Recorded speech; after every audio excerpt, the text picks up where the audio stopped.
മൂത്ത കുട്ടി ഇളയ കുട്ടിയുടെ കൈ പിടിച്ച് ഇങ്ങനെ വലിക്കുമ്പോ ആ കുട്ടി പിന്നെ അത് കഴിഞ്ഞിട്ട് കൈയൊന്നും അനക്കണില്ല, കൈ ഇങ്ങനെ താഴെ വെച്ചിരിക്കാൻ.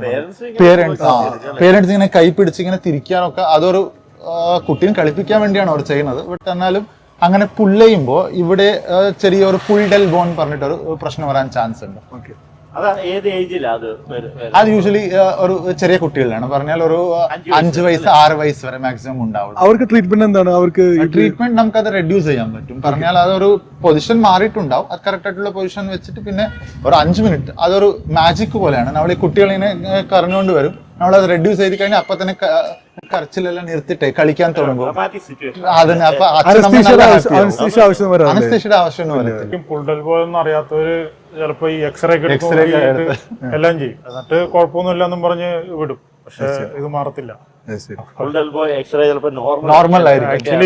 ആക്ച്വലി ഒരു ക്ലിനിക്കൽ ഡയഗ്നോസ് ആണ് പുൾഡൽബോ.